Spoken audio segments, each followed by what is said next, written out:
Hello मेरे प्यारे दोस्तों, स्वागत करता हूं आपका केवी एजुकेशन पर। इस वीडियो में हम कॉकरोच वन शॉट करने वाले हैं। 100% एनसीईआरटी को कवर करेंगे। लगभग 20 मिनट की ये वीडियो रहने वाली है। आप चाहो तो इस वीडियो को लाइक भी कर सकते हो। तो बिना किसी टाइम वेस्ट किए स्टार्ट करते हैं। देखो, कॉकरोच के बारे में अपने को सिर्फ 3 चीजें पढ़नी है। उसका इंट्रोडक्शन, उसकी मॉर्फोलॉजी एंड उसकी एनाटॉमी। इंट्रोडक्शन में हम उसका नाम पता देख लेंगे, मॉर्फोलॉजी में हम देख लेंगे कि उसका बाहर से रंग रूप कैसा है, और एनाटॉमी में हम कॉकरोच के अंदर चले जाएंगे और अंदर देखेंगे भाई उसके ऑर्गन सिस्टम, जो डाइजेस्टिव सिस्टम है वो कैसा है, respiratory system, excretory system, reproductive system, nervous system, अलग अलग टाइप के सिस्टम। ठीक है, तो इंट्रोडक्शन के साथ हम यहां पर शुरुआत करने वाले हैं बिना किसी टाइम वेस्ट किए। देखो, कॉकरोच जो होता है वो कौन से फाइलम को बिलोंग करता है? आर्थ्रोपोडा फाइलम को बिलोंग करता है। और कौन सी क्लास को? इंसेक्टा क्लास को वो बिलोंग करता है। और साइज रेंज की बात की जाए तो 0.6 टू 7.6 सेंटीमीटर उसकी साइज रेंज होती है। और कॉकरोच जो होते हैं वो नॉकटर्नल ओमनीवोर होते हैं। नॉकटर्नल यानी दिन को सोएंगे, रात को जागेंगे। ओमनीवोर यानी वेजिटेरियन भी हो सकते हैं, नॉन वेजिटेरियन भी हो सकते हैं। और कॉकरोच की मोस्ट कॉमन स्पीशी की बात की जाए तो पेरीप्लानेटा अमेरिकाना, और उसकी साइज की बात की जाए तो 34 टू 53 mm तक उसका साइज हो सके। तो ये तो अपना इंट्रोडक्टरी पोर्शन खत्म हुआ। अब हम मोर्फो देखने वाले हैं कि कॉकरोच की मोर्फोलॉजी कैसी होती है, कि बाहर से अगर हम कॉकरोच को देख रहे हैं तो वो कैसा दिखाई पड़ेगा। तो उसका रंग की बात की जाए तो ब्राउन और ब्लैक बॉडी उसका ना कलर हो सकता है, जो मोस्टली पाया जाता है। बट कुछ जगह पे क्या है, ब्राइट येलो, रेड और ग्रीन कलर के भी कॉकरोच पाए जा सकते हैं। ठीक है, अब देखो, कॉकरोच के बाहर की कवरिंग की बात करें तो कॉकरोच के बाहर एक्सोस्केलेटन की कवरिंग होती है, जो प्लेट से बनी होती है, और इन प्लेट्स को बोलते हैं स्क्लेराइड्स। अब ये स्क्लेराइड 3 तरीके की हो सकती है। 3 तरीके की कैसे? मान लीजिए कॉकरोच की बॉडी है तो ये उसके ऊपर वाली यानी डोर्सल साइड हो गई, ये नीचे वाली यानी वेंट्रल साइड हो गई, और साइड वाली यानी लेटरल साइड हो गई। तो जो स्क्लेराइड्स डोर्सल साइड पे होंगी उनको टर्जाइड्स बोल दिया जाएगा, जो वेंट्रल साइड पे होंगी उनको स्टर्नाइड्स, और जो लेटरल पे होंगी उनको प्लूराइड्स। और ये प्लेट्स आपस में जुड़ी हुई है किससे? एक मेम्ब्रेन से। ये रेड कलर की जो मैंने दिखाई है जिसको अर्थ्रोइडल मेम्ब्रेन बोल दिया जाता है। देखो, अर्थ्रो जो वर्ड होता है वो जॉइंट के रिलेटेड यानी जोड़ने के रिलेटेड होता है। अर्थ्रोलॉजी, अर्थराइटिस है ना, जॉइंट के रिलेटेड होता है।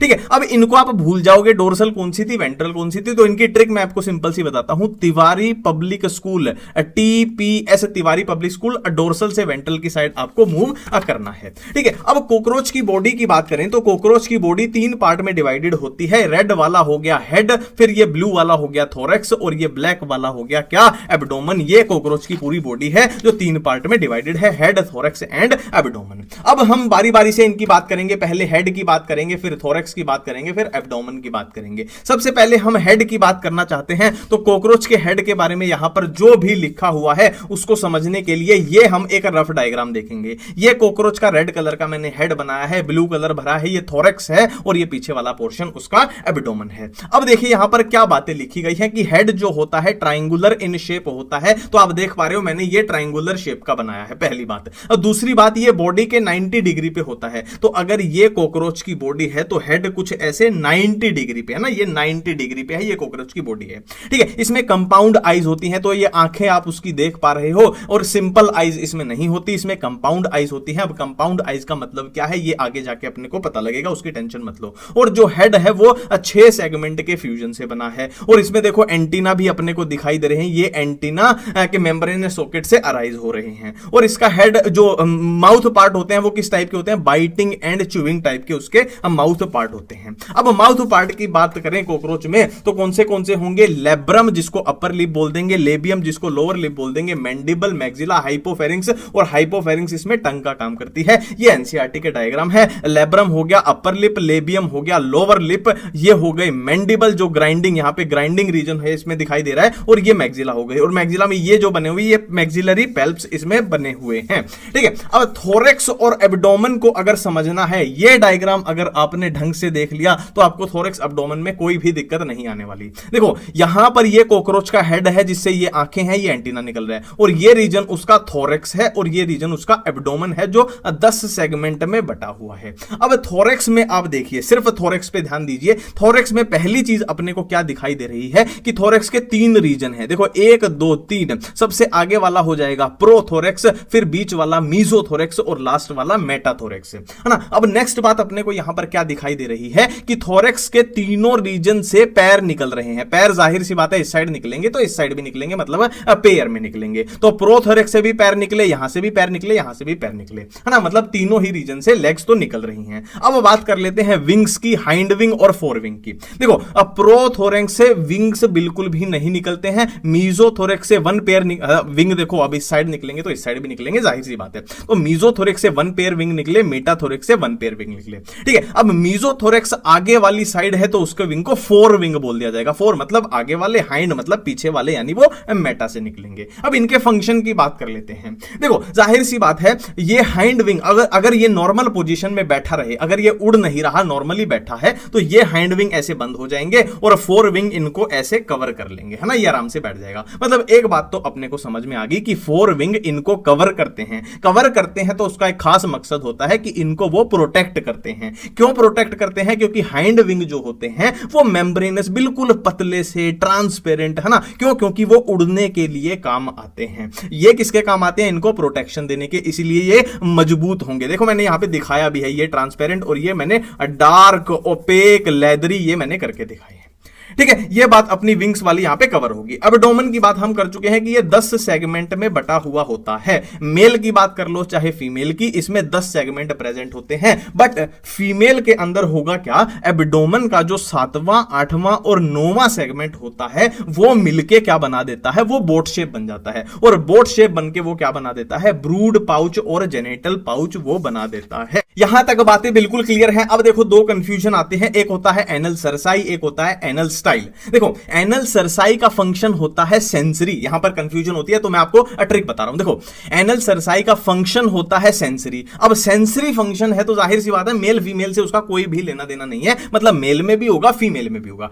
एनल स्टाइल, इसकी ट्रिक मैं आपको बता रहा हूं। देखो स्टाइल जो होता है ना, लड़कियां ज्यादा स्टाइल नहीं मारती, लड़के जो होते हैं ना स्टाइल मारते हैं, बुलेट बुलेट पे चश्मा वश्मा लगा के। तो एनल स्टाइल यानी मेल में ओनली प्रेजेंट होगा और ये किस में काम आएगा? मतलब मेटिंग में काम आएगा, रिप्रोडक्शन से इसका लेना देना है। और ये मेल में भी होगा फीमेल में भी, क्योंकि सेंसरी इन फंक्शन है तो मेल फीमेल का इससे कोई लेना देना है ही नहीं, ठीक है। अब यहां पर अपनी कॉकरोच की मोर्फो खत्म होती है। अब हम कॉकरोच की एनाटॉमी शुरू करने जा रहे हैं, जिसमें हम उसके ऑर्गन सिस्टम पढ़ने वाले हैं, जिसमें हम डाइजेस्टिव पढ़ेंगे, एक्सक्रीटरी पढ़ेंगे, रेस्पिरेटरी, नर्वस, सर्कुलेटरी और लास्ट में रिप्रोडक्टिव सिस्टम पढ़ेंगे। तो डाइजेस्टिव सिस्टम की बात करें अगर कॉकरोच में, तो उसमें एलिमेंट्री कैनाल कुछ इस तरीके से होती है ना। इसको देख के घबराना मत, ये बहुत तगड़ी चीज मैंने बनाई है, इससे आपको ऑटोमेटिकली सारी चीजें याद हो जाएंगी। देखो ये एलिमेंट्री कैनाल है। एलिमेंट्री कैनाल जो है 3 पार्ट में डिवाइडेड है, और फोर गट यानी आगे वाला, हाइंड गट यानी पीछे वाला, मिड गट यानी दोनों के बीच वाला। अब फोर गट कहां से शुरू हुआ? माउथ से, फिर आया फेरिंग्स, फिर इसोफेगस, फिर क्रोप, फिर आया गिजर्ड। अब ये यहां पर जंक्शन आ गया किसका? फोर गट और मिड गट का जंक्शन पे होंगे हिपैटिक सीकी होंगे। और नाम से ही पता लग रहा है हिपैटिक मतलब वो लीवर के रिलेटेड है ना, अपने में हिपैटिक वर्ड लीवर के रिलेटेड होता है, तो याद रखना ये डाइजेशन में काम आएगा। अब मिड गट जो कि मिजेंटोरन है, फिर आगे आएगा हाइंड गट जिसमें इलियम कोलोन रेक्टम है। अब मिड गट और हाइंड गट के जंक्शन पे होंगे मालफिजियन टिब्यूल। याद ऐसे रखना कि जंक्शन पे कोई चीज प्रेजेंट होती है, जंक्शन पे कोई चीज प्रेजेंट होती है। फोर और मिड के जंक्शन पे हेपेटिक सीके थे और मिड और हाइंड गट के जंक्शन पे मालफिजियन टिब्यूल होते हैं, जो कि एक्सक्रीशन में काम आते हैं। इनकी संख्या 6 से 8 हो सकती है, इनकी संख्या 100 से 150 हो सकती है। अब यहां पर कुछ बातें, यही बातें मैं दोबारा से रिपीट करा देता हूं। देखो यहां पर एक वर्ड आ रहा है क्रोप। क्रोप हमेशा ही फूड स्टोरेज के काम आता है। गिजर्ड आ रहा है, ये दांतों का काम करेगा। गिजर्ड मतलब दांतों से याद रखना, जो हमारे दांत काम करते हैं ग्राइंडिंग का, चबाने का, वो ये काम करेगा। हेपेटिक सीकी डाइजेस्टिव जूस यहां पर रिलीज करेगा, वो हम देख चुके हैं लीवर से रिलेट करके। मालफिजियन टिब्यूल क्या करेंगे? एक्सक्रीशन में काम करेंगे। इनकी संख्या भी हम देख चुके हैं, वही बातें यहां पे लिखी गई है कि गिजर्ड का एक तो दूसरा नाम लिख दिया प्रोवेंट्रिकुलस, है ना। पहले क्रोप देख लेते हैं, वही फूड स्टोरेज। गिजर्ड का दूसरा नाम प्रोवेंट्रिकुलस, इसमें दांत होते हैं, 6 काइटिनस टीथ होते हैं जो ग्राइंडिंग में काम आएंगे। हेपेटिक सीकी क्या है? 6 से 8 इनका नंबर हो सकता है और ये डाइजेस्टिव जूस रिलीज करेंगे। मालफिजियन टिब्यूल क्या है? इनकी संख्या 100 से 150 हो सकती है। लोकेशन अपने को पता ही लग गई और ये एक्सक्रीशन में काम आएंगे। अब यहां पर हम देख चुके हैं मालफिजियन टिब्यूल एक्सक्रीशन में काम आते हैं, तो साथ में ही हम एक्सक्रीटरी सिस्टम देख लेते हैं कि भाई एक्सक्रीशन किसके थ्रू होता है? मालफिजियन टिब्यूल के थ्रू होते हैं। उनकी लोकेशन पता लग गई, नंबर पता लग गया, 100 से 150, है ना। और इसमें एक्सक्रीटरी प्रोडक्ट क्या होता है? तो ये यूरिक एसिड को एक्सक्रीट करता है, तो ये यूरिकोटैलिक हो जाएगा। अब यहां पर कुछ ऐसी चीजें हैं कि माल्फीजियन ट्यूब्यूल के अलावा कोकरोच में ऐसी कौन सी चीजें हैं जो एक्सक्रीशन में काम आती हैं? तो वो है फैट बॉडीज, नेफ्रोसाइट्स, यूरिकोस ग्लैंड, जो कि एक्सक्रीशन में काम आते हैं। तो ये हो गया अपना digestive system plus excretory system. अब हम रेस्पिरेटरी सिस्टम की बात करते हैं। तो रेस्पिरेटरी सिस्टम के लिए इस डायग्राम को याद रख लेना, आपको कभी कोई दिक्कत नहीं आने वाली है। देखो देखो, कोकरोच के रेस्पिरेटरी सिस्टम में तीन चीजें लिखी हुई दिखाई देगी आपको,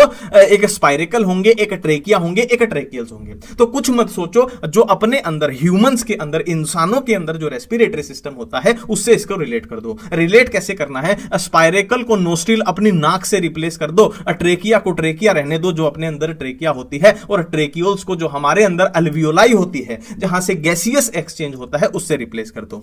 ठीक है, अब स्पाइरिकल अपनी नाक से रिप्लेस हुए हैं, तो स्पाइरिकल की पोजीशन एक बार देख लेते हैं कि बाहर की तरफ खुलेंगे। देखो स्पाइरिकल्स जो होते हैं कुछ इस तरीके से हैं, जाहिर सी बात है पेयर्स में होंगे, एक इस साइड एक इस साइड एक इस साइड, है ना। कितने पेयर्स होंगे? 10 पेयर होंगे, बाहर ऐसे खुलते हैं जहां से वो सांस लेता है। ठीक है, अब 10 पेयर्स में से 2 पेयर जो होंगे वो थोरेक्स में है और 8 पेयर जो होंगे वो एब्डोमेन में है। ठीक है, तो ये तो हो गया अपने नोस्ट्रिल वाला काम करेंगे। फिर क्या है? ट्रेकिया एक कंडक्टिंग ट्यूब वाला काम करेगी, फिर ऐसे हवा गई, और ट्रेकियोल्स के थ्रू यानी अल्वियोलाई के थ्रू जैसे अपने अंदर होता है वैसे ट्रेकियोल्स के थ्रू यहां गैसियस एक्सचेंज हो जाएगा। ठीक है, अब नेक्स्ट सिस्टम हम पढ़ने जा रहे हैं सर्कुलेटरी एंड नर्वस। देखो ये सिस्टम पढ़ने से पहले मैं आपको कुछ कॉमन सेंस की बातें बताने वाला हूं। देखो जैसे हमारे अंदर होता है, ह्यूमन इंसानों के अंदर होता है, अगर आपसे पूछ लिया जाए आपका दिल कहां है, तो आप अपनी चेस्ट पे हाथ रखोगे यहां पे, और चेस्ट वाली साइड जो हमारी होती है वो वेंट्रल साइड होती है, और हमारी कमर वाली साइड होती है वो डोर्सल साइड होती है। तो हमारा जो सर्कुलेटरी सिस्टम होता है वो वेंट्रल साइड पे पाया जाता है क्योंकि हम कोर्डेट हैं, और नर्वस सिस्टम हमारा डोर्सल साइड पे पाया जाता है। और कोकरोच क्या है? एक नॉन कोर्डेट ऑर्गेनिज्म है। तो नॉन कोर्डेट के अंदर हमारे ठीक उल्टा हो जाएगा कि सर्कुलेटरी सिस्टम डोर्सल पे और वेंट्रल पे नर्वस सिस्टम। ये मैं आपको एक कॉमन आइडिया देना चाहता था। अब हम कोकरोच का क्या है, नर्वस सिस्टम देखना चाहते हैं। नर्वस सिस्टम में क्या होते हैं? इसमें गैंग्लिया होते हैं, और देखो ये गैंग्लिया गैंग्लिया गैंग्लिया गैंग्लिया, और ये आपस में कुछ इस तरीके से जुड़े हुए हैं, और मैंने यहां पे डबलिंग की है। देखो ये डबल वायर बनाई है, डबल वायर बनाई है, और एक तरीके से ये पूरी क्या बन गई है? नर्व कोर्ड बन गई है। और ये नर्वस सिस्टम किस लोकेशन पे है? वेंट्रल साइड पे। देखो मैंने वेंट्रल साइड पे यहां पर बनाया है। और गैंग्लिया की बात करें तो 3 गैंग्लिया रहेंगे थोरेक्स में, 3 और 6 गैंग्लिया रहेंगे अपने एब्डोमेन में रहेंगे। और हेड रीजन की बात करें तो देखो मान लीजिए ये रेड कलर का जो मैंने बनाया है ये ईसोफेगस बना है। अब ईसोफेगस के ऊपर वाली पोजीशन हो जाएगी सुप्रा, सुप्रा मतलब ऊपर, नीचे वाली पोजीशन सब हो जाएगी। तो यहां जो गैंग्लियन है वो सुप्रा मतलब ऊपर, ईसोफेगियल मतलब ईसोफेगस के ऊपर गैंग्लियन है, और इसी को हम कोकरोच का ब्रेन बोल दिया करते हैं। और सब यानी सब नीचे, ईसोफेगस से नीचे सब ईसोफेगियल गैंग्लियन है। ठीक है, अब देखो यहां पर अपने को देखने से ही पता लग रहा है कि कोकरोच का जो नर्वस सिस्टम है सिर के अंदर, हेड के अंदर तो बहुत थोड़ा सा है ना, उसकी पूरी बॉडी में पड़ा हुआ है। तो इसीलिए हम बोलते हैं कि अगर हम कोकरोच का सिर भी काट दें तो भी वो कई दिन तक जिंदा रह सकता है, क्योंकि नर्वस सिस्टम तो उसका मेनली यहां पर पड़ा हुआ है। ठीक है, अब यहां पर देखो मैंने आपको बोला था कि एक तो वेंट्रल साइड होगा, उसकी नर्व कोड ये बन गई है, वेंट्रल साइड होगी, डबल है। देखो मैंने बोला था ना, मैंने डबल डबल बनाई है, और ये सॉलिड होती है। ठीक हमारे ऑपोजिट हमारा जो नर्वस सिस्टम है ना, उसमें क्या हो जाएगा कि सॉलिड की जगह होलो आ जाएगा, वेंट्रल की जगह डोर्सल आ जाएगा, डबल की जगह सिंगल आ जाएगा, सारा ऑपोजिट उल्टा सिस्टम हो जाएगा। ठीक है, अब सेंसरी ऑर्गन की बात करेंगे, कौन से सेंसरी ऑर्गन हो सकते हैं कोकरोच में? Antenna, maxillary palp, eyes, anal cerci, labial palp. ठीक है, अब हमें कोकरोच की आंखों की थोड़ी बात करनी पड़ेगी कि हम बात कर रहे थे ना इसमें कंपाउंड आई होती है। तो कंपाउंड आई कैसे होती है? मान लीजिए हम कोकरोच की एक आंख देख लेते हैं, कुछ इस तरीके से होती है कि ये एक आंख है, और एक आंख के अंदर लगभग 2000 हेक्सागोनल ओमाटिडिया होते हैं। ठीक है, अब होगा क्या? देखो ये अलग इमेज बनाएगा, ये अलग इमेज बनाएगा, ये अलग इमेज बनाएगा, ये अलग इमेज बनाएगा, तो बहुत सारी इमेज बन जाएंगी, एक मोजेक पैटर्न आपको दिखाई देगा। तो मोजेक विजन इसमें प्रेजेंट होता है ना, अलग अलग इमेज बनके टोटल बन जाएगी। एक आंख में 2000 ओमाटिडिया होंगी। ठीक है, तो 2 में कितनी होंगी? डबल कर दो, कॉमन सेंस की अब बात है। अब ब्लड वेस्कुलर सिस्टम की बात करें तो इसमें ओपन टाइप का ब्लड वेस्कुलर सिस्टम होता है, और ब्लड वेसल्स जो होती हैं इसमें पुअरली डेवलप्ड होती हैं। और देखो इसमें कैविटी होती है ना, लिक्विड की भरी हुई। अब उस लिक्विड को जैसे हमारे अंदर ब्लड होता है, इसमें हीमोलिम्फ बोल दो, और हीमोलिम्फ किसमें होगा? किसमें भरा हुआ? हीमोसील। सील मतलब कैविटी, हीमो मतलब उसका ब्लड, है ना। तो ऐसी कैविटी जिसमें हीमोलिम्फ भरा हुआ है, और हीमोलिम्फ होगा यानी कोकरोच का जो ब्लड होगा वो कलरलेस होता है ना। उसमें क्या होगा? जैसे अपने अंदर होता है प्लाज्मा प्लस ब्लड सेल, इसमें याद रखना प्लाज्मा प्लस हीमोसाइट, हीमोसील हीमोफिल में पाई जाने वाली क्या है, अपनी हीमोलिम्फ में पाई जाने वाली साइट मतलब सेल हो जाएंगे। ठीक है, हार्ट की बात करें तो कॉकरोच का हार्ट कुछ इस तरीके से एनसीईआरटी में दिखाया गया है। कैसे कि इलोंगेटेड मस्कुलर ट्यूब होती है। देखो ये जो येलो कलर की दिख रही है ना, इलोंगेटेड मतलब ऐसे लंबाई में है, मस्कुलर ट्यूब है। डोर्सल वेंट्रल का हमने देख ही लिया है कि डोर्सल साइड पे होगी। ठीक है, तो कितने चैम्बर होते हैं? 13 चैम्बर होते हैं। देखो ये 1 चैम्बर, 2 चैम्बर, 3 चैम्बर, 4 चैम्बर, कुछ इस तरीके से 13 चैम्बर में ये पूरी मस्कुलर ट्यूब है हार्ट के रूप में। ठीक है, अब यहां पर ये मसल दिखाई दे रही है आपको, ये मसल आपको याद रखना है, एलरी मसल। एलरी मसल है ना, हार्ट में कौन सी होती है? एलरी मसल प्रेजेंट होती है। 13 चैम्बर होते हैं हार्ट के, ये बातें अपने को यहां पर समझ में आ गई। ठीक है, अब यहां पर ब्लड का फ्लो कुछ कैसे चलता है, मान लीजिए ये चैम्बर है। ठीक है, ये 13 चैम्बर है ना, इसमें से मैंने 3 चैम्बर दिखाए हैं। अब इन चैम्बर के साइड में ऐसे पोर होता है जिसको ओस्टिया बोलते हैं। अब ओस्टिया के थ्रू क्या है, ऐसे ब्लड एंट्री लेगा और ब्लड की डायरेक्शन क्या होगी? एंटीरियरली, मतलब ब्लड ऐसे आएगा और ऐसे अंदर घुसेगा हार्ट के और इस डायरेक्शन में जाएगा, है ना, समझ रहे हो? ऐसे एंटीरियर, पोस्टीरियर से एंटीरियर डायरेक्शन में हार्ट में जाएगा, फिर ऐसे, और साइनसिस में वो, है ना, कैविटीज में चलता रहेगा। अब हम करने वाले हैं रिप्रोडक्टिव सिस्टम, और सबसे पहले हम देखेंगे मेल रिप्रोडक्टिव सिस्टम, जिसमें स्पर्म का पाथवे क्या रहेगा? टेस्टिस, जो कि 4th to 6th abdominal segment में प्रेजेंट होगी, वहां से वास डिफरेंस, फिर सेमाइनल वेसिकल, फिर एजैकुलेटरी डक्ट, फिर मेल गोनोपोर। अब यहां पर दो चीजें ऐसी आएंगी मेल रिप्रोडक्टिव सिस्टम में जो आपको पक्का ही पक्का कंफ्यूज कर देंगी, तो इनको नाम से कंफ्यूज नहीं होना है। ठीक है, एक होगी मशरूम ग्लैंड, एक होंगे फेलोमियर, और फेलोमियर को ही बोलते हैं मेल गोनेपोफाइसिस।